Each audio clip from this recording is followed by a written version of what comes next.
Well, here we are one more time. We are back for the beginning of the end of the first day. And I am excited to say here at the Battle for Your Frontal Lobe, we have had a dynamite set of speakers, but we have another speaker coming out that many of you may know. Walt Cross is somebody that has been with us since the beginning of the Battle for Your Frontal Lobe 2 years ago. And he himself is a wonderful, amazing gentleman from the Smoky Mountains of Tennessee. Or I should say Eastern Tennessee, where he both serves his local community and travels throughout the United States and abroad, teaching lifestyle education. Walt's formal education was in conventional healthcare administration, and for a large portion of his career, he worked in that field. In 2000, he accepted an offer to work as the director of the International Lifestyle Center, where the method of addressing health concerns took a much more proactive approach in identifying and addressing the root causes. Walt has found that this proactive approach in addressing health concerns to be much more effective ways than in addressing chronic diseases. He is currently pursuing a degree in naturopathic as a naturopathic doctors. Please put your hands together for the one, the only, Walt Cross. Good evening, y'all. This evening, I'd like to talk about rest in the days of Noah. How would you like to have that kind of rest? Do you long for that? But did Noah have that rest prior to this event right here? No, he didn't. He had the time of the stress of building the ark. He had the stress of people rejecting him and laughing at him. And then he had the stress of a time that was just terrible, awful, so bad that God destroyed the earth because the people were so bad. But here, Noah finally has rest. But did it stay that way? It didn't. We went to the Tower of Babel, and then we have what we have today. It's gone plumb crazy again. What do we do? And so we're looking tonight both at psychological rest, but also physiological rest. So let's see, what can we do? Is there something that we can do to address our physiological? And when we were in New York in in April, we talked some about rest, but I'd like to talk more about rest tonight and how important is rest. People come and see me with health issues, and they say, Walt, I don't have energy. What can I do? What time do you go to bed? Well, I got 11, 12, 1, 2, 3, some people 4, some people 5. And I say, well, how can you expect to have energy? You're not getting sleep. And we've got to have rest. And, I'll tell you that, and Timmy's out there somewhere. Where's Timmy? Timmy, there you go. To me, rest was a waste of time. It was. My most productive time when I worked in healthcare was from 8 o'clock at night till 2, 3 in the morning. Then I'd go home. And Mary Lou would pray, and she would pray and pray that God would change me some way or another, because she was ready to go to bed when it got dark. Well, God answered her prayers. I'm ready to go to sleep when it gets dark now. I was doing a class for, I do work in Rwanda. I finished a class just a couple of weeks ago, and I asked the lady, I said, what time do you go to bed? She says, I go to bed with the birds, like we say, the chickens. But we need to go to bed when? When it gets dark. Well, let's look at some physiological issues tonight. Benefits of adequate sleep. Now, Dr. Matthew Walker, he is considered the world expert in sleep. He's a professor of neuroscience and the author of Why We Sleep. And what does he have to say about the benefits of sleep? Unfortunately, sleep is not like the bank. Let's say I deprive you of sleep for a night, 8 hours at my Center for Human Science, Sleep Science. I then give you all the recovery sleep you want for a second or even a third night while you will sleep more on those nights, you will never claim back all the slumber that you lost. Indeed, you may claim back less than how much? 50%. And a lot of times folks say, well, I've just got a lot of stuff to do this week. How many of y'all know folks that have 2 jobs? How many of y'all know people that have 3 jobs just to make ends meet? And they're not getting rest because they're just trying to keep their family afloat.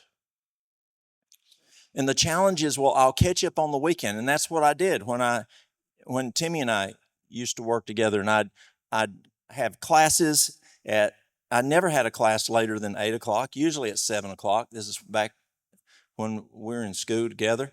And then I went and worked, and I worked third shift. And I'd get back, and I usually got somewhere around 3 to 4 hours of sleep a night because I had to study for school the next morning. But on the weekend, I'd just plumb crash. But the problem was I getting it all back? What does the research say? Less than 50%. As a result, you will always carry that debt. In other words, you cannot accumulate a sleep debt during the week and then hope to pay it off in full at the weekend. Try as you may, you can never get back all that you lost week after week. The sleep debt escalates like a compounding interest on an unpaid loan. Short sleep is associated with an increased chance of having high blood pressure, heart attack, and even a stroke. Remember last time when we spoke and when we were together, I mentioned that the American Heart Association in June of 2022 added an 8th item for a risk factor of cardiovascular disease, and that is sleep deprivation. And the American Heart Association said if you get just 2 nights a week, of less than 7 hours of sleep, you increase your risk of stroke, heart attack, cardiovascular disease. Just 2 nights a week.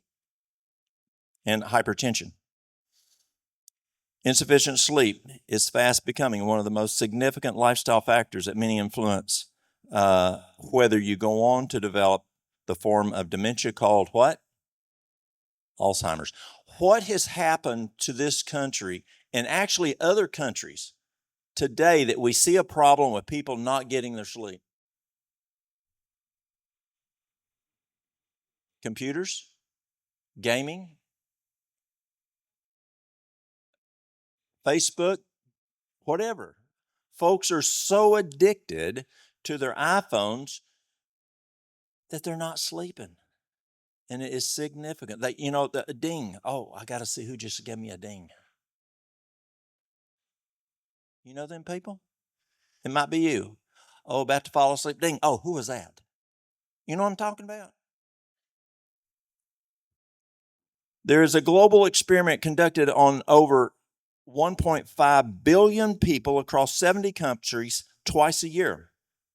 You know this experiment. It's called daylight savings time. According to a study published in 2014 in the Journal of Open Heart that looked at more than 42,000 hospital admissions for heart attacks in the spring, when we lose an hour of sleep, there was a 24% increase in heart attacks the very next day. 1 hour sleep a night. That's amazing. Even your hormones take a turn for the worse when your sleep is lost. Young, healthy men sleeping just 4 hours a night for 4 days in a row end up with a level of testosterone equivalent to that of someone 10 years older, according to a study published in JAMA. In other words, inadequate sleep, even for a few nights, will age a man by over a decade in terms of such hormonal virility. Isn't that amazing? Guys, if you only get 4 nights of 4 hours of sleep, your testosterone is that of a guy that's 10 years your elder. Significant. And guys come into me. Tea is a huge issue that I see today. And guys will come in and say, Walt, I don't have any energy. Have you had your tea checked? No. Or they may come in and get the tea checked and come in and say, Walt, my tea's bottoming out. I have guys that are in their 20s with a testosterone level of in the mid 100. And then they'll start taking something for it, and they boost up, they start doing well, and say for several months, and then they don't come back in for a while. And guess who comes in? Their wife. Walt, what were you giving Henry? He had a whole lot more energy. He was getting stuff done around the house. I need that. And they're going to give it to Henry so they can get some work done around the house again. There's also an intimate relationship between your sleep health and your immune health. People who are getting less than 7 hours of sleep at night are nearly 3 times, 300% more likely to become infected by rhinovirus or the common cold. Do you ever not get a good night's sleep and you're prone to get sick? I am. It might be, 2 o'clock in the morning, tones drop, and I've got to go off the mountain and I've got a wreck on I-40. Or it might be a person who just overdosed, or who knows what it might be. Or it might be a house fire. Well, in my pocket, I carry oil of oregano. That's my 357 Magnum. And literally, you know how when you're feeling you're getting sick, you feel it here and you feel like you're just you're just not doing good. I take that oil of oregano and I take that and it helps. But I know that sleep deprivation lowers my immune system and I'm more prone to get sick.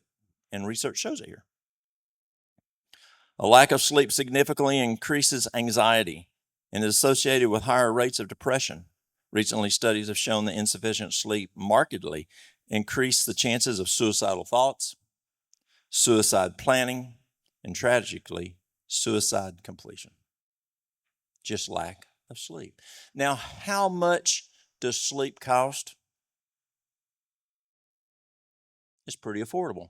Neil Nedley, in his book Proof Positive, said, if you could put sleep in a pill, it would be the most successful supplement out there. But you can't get it in a pill. You got to go get in bed and go to sleep. And I'm not even talking about this time about when is the best time to go to sleep. And Harvard has found the best time for the adult to go to sleep is at 9 o'clock at night, based on the lymphatic system in the brain. In contrast, proper sleep will gift quite remarkable health benefits in myriad ways, nurturing our memory. Anybody have problems? Remember where we put the keys. I have people come in and they say, Walt, I just can't remember things anymore. Is there something you can give me? What can I buy? Well, first thing, what time do you go to sleep at night? How many hours sleep are you getting? Yes, water, yes, exercise. Those are all important, but sleep is huge for cognitive function, for memory. Are you forgetting why you walked in the room? And you got to walk out, and then you have to walk back in to remember what what you were thinking or what you were wanting to go get. Memory is huge. Learning is important. Boosting our immunity, physical fitness, and mental health.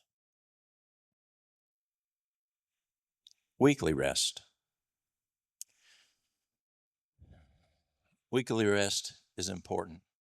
It's interesting, my mind, it's hard to slow down sometimes.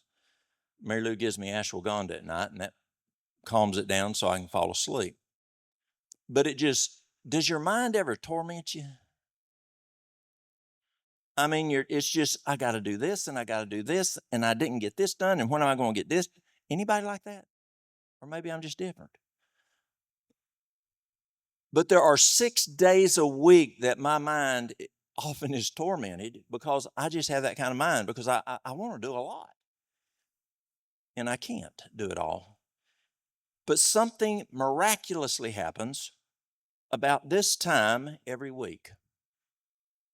Now, it only works for 24 hours. But this time every week, for 24 hours, my brain is not tormented about what I need to get done. And it is a huge blessing. Let's talk about it. Weekly rest. How do we know when this weekly rest is, if we're supposed to have weekly rest? This morning we talked about, we go to, what was it? If we want to figure something out? Genesis 1 through 11. Let's see what Genesis has to say. Thus the heavens and the earth were finished, and all the host of them. And on the seventh day, God ended his work which he had made, and he rested on the seventh day from all his work which he had made. And God blessed the seventh day and sanctified it, because in it he had rested from all his work which God created and made. So now we know what day it is. Is there any other way that we know? Remember the Sabbath day to keep it holy. Now, here we're saying the Sabbath day, but do we know what day that is based on Genesis? Remember, go back to Genesis 1 through 11. We'll look at that. 6 days shalt thou labor and do all thy work, but on the seventh day is the Sabbath of the Lord thy God. In it thou shalt not do any work, nor thy son, thou, nor thy son, nor thy daughter, nor thy manservant, nor thy maidservant, nor thy cattle, nor thy stranger that is within thy gates. For in 6 days the Lord had made heaven and earth, the sea, and all that in them is, and rested on the seventh day. Wherefore the Lord blessed the Sabbath day and hallowed it. We just put in a radio station, and I had a hole dug, and I asked this guy to come dig the hole with his backhoe, and he'd said he'd be over there on Friday afternoon. I said, now, I don't want you digging after sundown. So he called me Friday afternoon and said, Walt, I can't make it. So I was going to come Saturday, but he said, a buddy of mine said, you better not go over there on Saturday. He ain't going to have you dig it. He said, you said after sundown on Friday night, but he said, I didn't think about Saturday too. He said, is that your church day?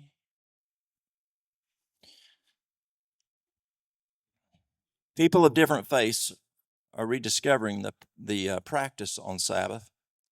And some point to science suggesting such a day of rest, including the time away from social media and digital devices, benefit longevity and mental health. So stopping social media and digital devices, research is showing they have benefits of longevity and mental health. I can remember in the day. Do you remember the time? I remember as a boy, we didn't even go open the mailbox. Do you remember that?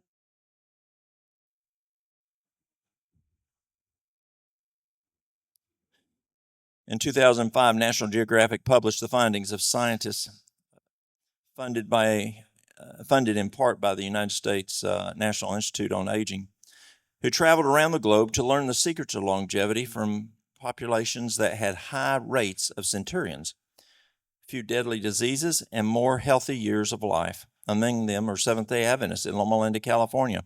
Scientists pointed to the Adventist practice of Sabbath as one of the reasons for their good health. An earlier study found the average Adventist lived 4 to 10 years longer than the average Californian.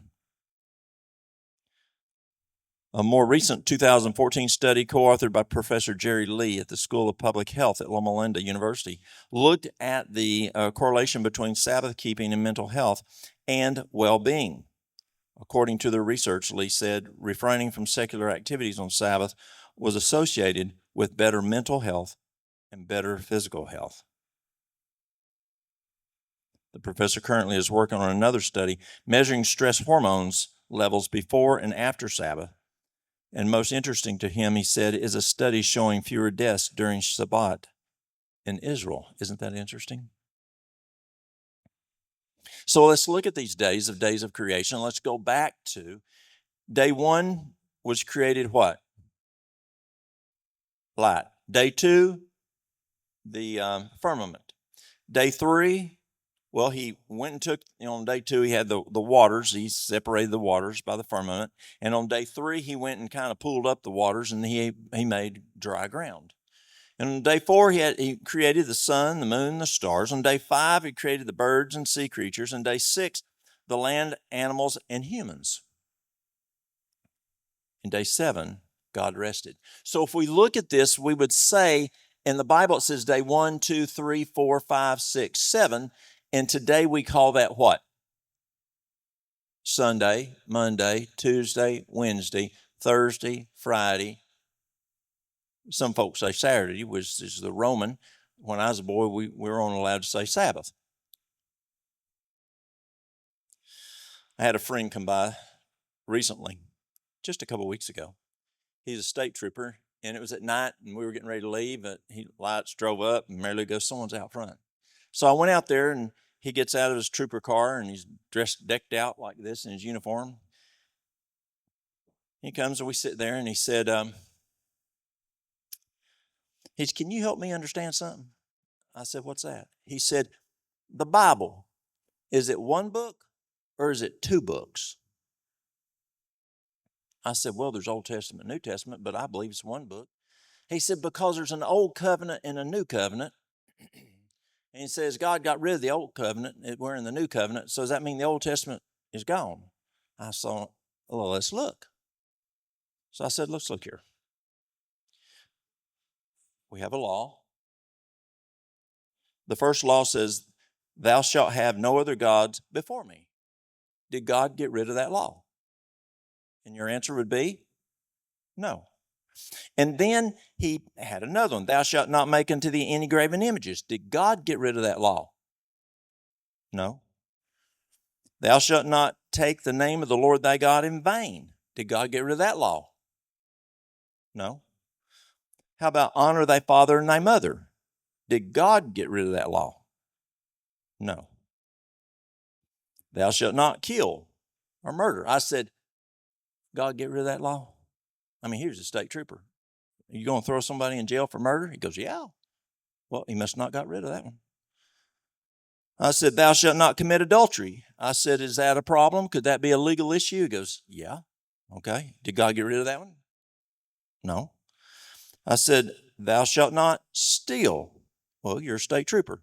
Is that a problem if you steal? If someone steals, can you put somebody in jail for stealing? Yeah. Did God get rid of that law? No. Well, how about thou shalt not bear false witness or lying? Is that a problem to lie? He goes, yes. Well, God must not got rid of that. Thou shalt not covet. Did God get rid of that one? No. But this one is interesting. God said, remember.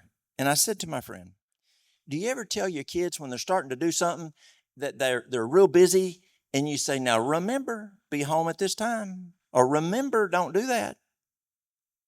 So sometimes people forget. God said here, because he loves us, he said, guys, did he have to say, remember, don't kill people? Did he say, remember, don't steal? People remembered that one, but they were going to forget this one. Remember what? Remember the seventh day is the Sabbath of the Lord thy God. And so as we go back to that little those little blocks up there, what was the seventh day? Saturday in the Roman calendar. So as we look at September this month, today's the 6th. Tomorrow's the 7th day.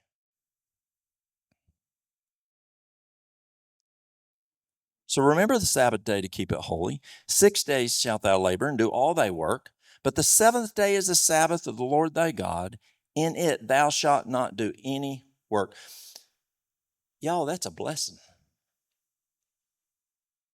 That is a blessing. I don't have to worry about getting this done or that done. I can plumb stop. Y'all know what plumb is, don't you? Y'all that are visitors, that means totally. Kentuckians or folk from the South, they know what plumb means. But the 7th day is the Sabbath of the Lord thy God. In it thou shalt not do any work, thou, nor thy son, nor thy daughter, thy maidservant, nor thy manservant, nor thy cattle, nor the stranger that is within thy gates. For in 6 days the Lord made heaven and earth, the sea, and all that in them is, and rested on the 7th day. Wherefore the Lord blessed the Sabbath day and hallowed it. Did he get rid of the other laws? Did he? No. He didn't get rid of this one either. And there's several things. It's a day specific, the 7th day, but also he said, don't do any work. Annual rest. Who likes annual rest? I like annual rest. American workers are notorious for being workaholics. Since March of 2020, an overwhelming majority of U.S. employees have shortened, postponed, or canceled their vacation time. Another recent study found that 26% of respondents had never taken 2 weeks of vacation at one time. I've never taken 2 weeks. And the Center for Economic and Policy Research has gone so far as to call the U.S. the no vacation nation. But leaving vacation time on the table is taking a toll on employees. A recent study by the World Health Organization, WHO, found that 745,000 people died in 2016 from heart disease and stroke due to long hours.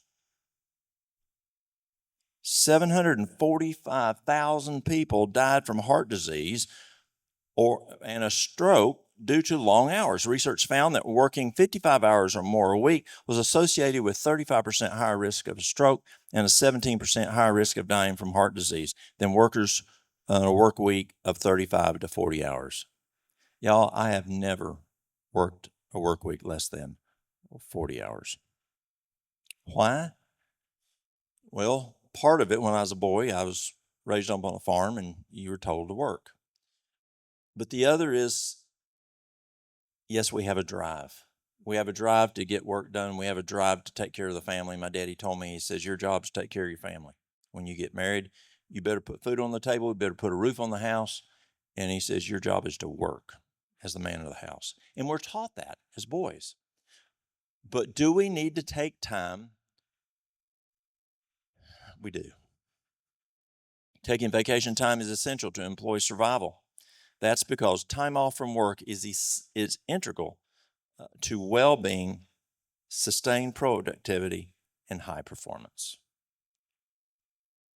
Vacation time improves heart health. Taking regular vacations could help reduce the risk for metabolic syndrome, a cluster of health issues including high blood pressure, high blood sugar, excess belly fat, abnormal cholesterol levels. All of these symptoms raise the risk for heart disease, stroke, and type 2 diabetes. Researchers have found that those who vacationed more frequently were less likely to meet the criteria for a diagnosis of metabolic syndrome. As we look at the daily sleep, is that expensive? That's not. Taking time off, that's a little more challenging, but it's worth it. Notably, the risk went down by a quarter when each additional vacation taken. Another 9-year study followed more than 12,000 middle-aged men at high risk for heart disease. At the end, those who took more yearly vacations were less likely to die from any cause, including heart attacks and other cardiovascular problems, Forbes magazine. So that's the physiological. Let's go back to the psychological. Look good?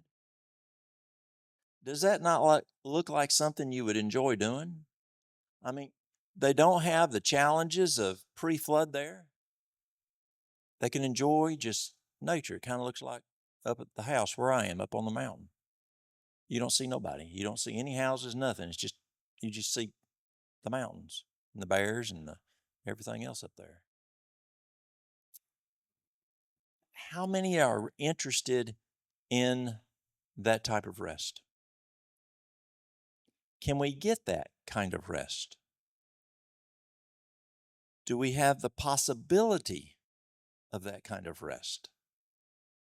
I believe we do. We've got this problem today. I don't like that. I would rather have this.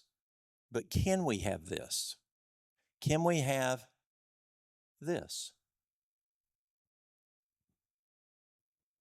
Does that look appealing to y'all as we sit here Friday evening, as we're changing the time and just sitting there, a time that we can spend some time talking with Jesus, a time that we can, no, we're not going to be sitting on a cloud playing harp. I believe we're going to be learning I believe we're going to go all over the universe and visit, see what Saturn really looks like, or better yet, other places. But we don't have to worry about that anymore. Do you want that peace? I do. What's it going to be like? And God shall wipe away all tears from their eyes, and there shall be no more death, neither sorrow nor crying. Neither shall there be any more pain, for the former things are passed away. Yes, we spoke tonight about physiological rest that we need to have right now, that daily rest, that weekly rest, that yearly rest. But as I talk with people who have cancer, a lot of people that have cancer, and they either come or they call me and they're worried they've got stage 4 cancer, and I tell them, I can guarantee you 100% healing from your cancer. And I have friends that are physicians. They say, Walt, you can't do that. I can. I can guarantee you 100% chance of healing from the cancer. See, many people spend all their time they may come in and they're, say, 75 years old, and let's say they're going to live till 90, and that's only 15 years, and they're spending all of their resources to stay alive for just 15 more years. But they need to look at the potential for what? Eternity. Eternity. And they can have that. They can work on both of those when they have the cancer. Yes, they can do things to address the cancer. If it's chosen that they live another 15 years, but don't put all your eggs in that basket. Look at what you can do for eternity. And it's those same 4 things. We're guaranteed 100% healing. What do you have to do? Accept Christ as your Savior every day, not just when you're 8 years old. Number 2, spend time with Him. A lot of folks say they know Christ, but do they know Him or do they know of Him? Now, our presenter this morning, we've read about him before, but how many know Him? Maybe you knew of Him, but do you know Him? Like your spouse. Do you know your spouse? Yeah, you know your spouse. We need to know Christ like we know our spouse. He says when He comes back, that people will say, oh, I did this, no, I did that. And He go, I never knew you. You didn't spend time with me. It takes an investment of time with our spouse to know them. It takes an investment of time with Christ to know Him, not just know of Him. So number 1 is what? Accept Him as your Savior every day. Number 2 is spend time with Him. Number 3, if you've done something wrong, ask for forgiveness of those who you've done wrong in Christ and God, and turn away from it. Don't do it no more. And number 4 is read the Bible. If it says do it, do it. If it says don't do it, don't do it. And if we do those 4 things, God has given us a guarantee, yes, healing from the cancer, but that is the rest which we can get.